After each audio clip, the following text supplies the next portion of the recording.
పెళ్ళైనా పండగైనా వేడుక ఏదైనా పట్టుచీరల ప్రత్యేక వేదిక వారాహి సిల్క్స్. సాంప్రదాయానికి సౌందర్యానికి వారధి. నేను జై భీమ్ సినిమా అనేది నాకు ఒకరు చెప్తే జై భీమ్ సినిమా చూసిన దానికి ఖచ్చితంగా నేషనల్ అవార్డు వస్తుంది అనుకున్నా, కానీ రాలే. ఏం సినిమాకి వచ్చిందంటే అది ఇదే ఎర్రచందనం దొంగతనం చేసిరు చూడు, అదేం సినిమా, పుష్ప సినిమాకి వచ్చింది.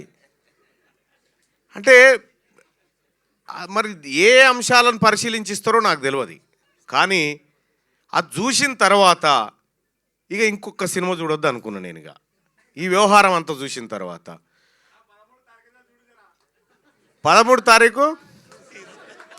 తారీఖు అవకాశం ఉంటే, అవకాశం నాకు దొరకాలని కోరుకుంటా ఉన్నా, అవకాశం ఉంటే ఖచ్చితంగా ఈ ప్రణయ గోదావరి సినిమాకి నా కుటుంబంతో సహా పోతా, అవకాశం ఉంటే. అలాగే నేను ఏమంటావు, ఈ ఒక్క మాట చాలా ఓకే. అయితే చిన్న సినిమాలని బ్రతికించడం కోసం ఎక్కడి నుంచో ఎవరో రారు, ఇద్దరు వ్యక్తులు మాత్రమే చేయగలుగుతారు. ఒకటి ప్రజలు, రెండోది ప్రభుత్వం. ఈ ప్రజలకు చేస్తున్నటువంటి రిక్వెస్ట్ ఏంటంటే, చిన్న సినిమా కాదు, పెద్ద సినిమా కాదు, దాని ద్వారా సినిమా ద్వారా ఏం నేర్చుకున్నాం అనేది మనకు కావాలా, ఆ సినిమా ద్వారా ఈ సమాజానికి ఏం అక్కరొచ్చింది అనేది కావాలా. అలాగే నేను తీన్మార్ వార్తలని నేను డిజైన్ చేసేటువంటి టైంలో V6లో నేను ఒక ముసలి క్యారెక్టర్లోకి ఎందుకు, అది మిత్రుడు కూడా పేపర్ వేసుకున్నా అని చెప్పి, పేపర్ వేసినావా, నేను పేపర్ వేసే జర్నలిస్ట్గా మారిన, ఊర్లో పేపర్ వేసే మారిన. V6లో నేను తీన్మార్ డిజైన్ చేసే టైంలో నేను వార్త రాస్తే అసలు ఈ వార్త మీద నేను సమయం ఎందుకు కేటాయించాలి అనే క్వశ్చన్ మార్క్తో రాసుకుంటోని వార్తలు. ఆ తర్వాత ఆ క్యారెక్టర్ కానీ నాకు తెలియకుండానే ఒక నటన అనేది నా జర్నలిజంలో యాడ్ అయిపోయింది. వార్తలను ఇలా కూడా చెప్పొచ్చా అనేటువంటి ఒక వ్యవస్థలోకి తీసుకుపోయిన దాన్ని V6లో. ఎవరి దగ్గర వాస్తవానికి నాకు అప్పుడు నేను చాలా ఛానళ్ళల్లో పనిచేసిన, ఎన్టీవీ కానీ, లేకపోతే సన్ నెట్వర్క్లో కానీ, జెమినీలో కానీ, చాలా ఛానళ్ళల్లో నేను వర్క్ చేసిన, కానీ నా దగ్గర ఎంత టాలెంట్ ఉన్నా నాకు అవకాశం ఇవ్వలే. ఎంత టాలెంట్ ఉన్నా, అరే ఇది ఇట్లా కాదురా బాబు, ఇట్లా కూడా చేయొచ్చు అని అంటే మీకేం తెలుసండి ఇదంతా, మేము చేస్తాం కదా అనేటోళ్ళు.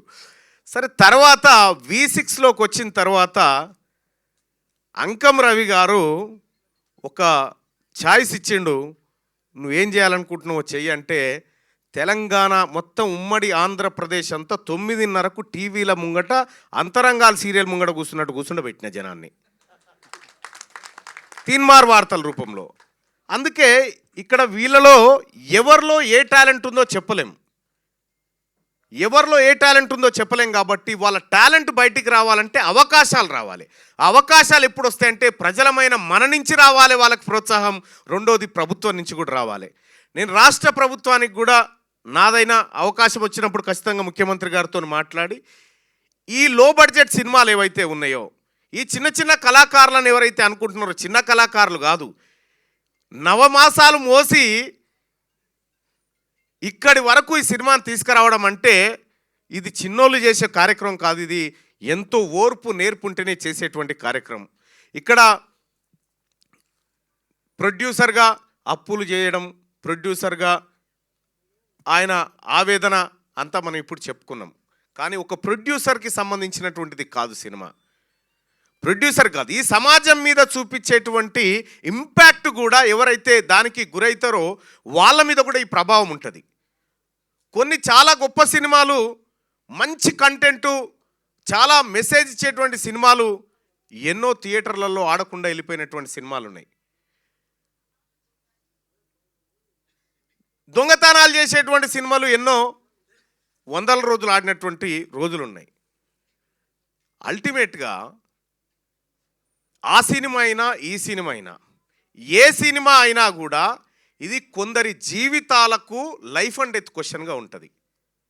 సో ఇటువంటి సందర్భంలో వాళ్ళు మరింత ఉత్సాహంతో ముందుకు పోయే విధంగా ప్రేక్షకులంతా ఆదరించాలని కోరుకుంటూ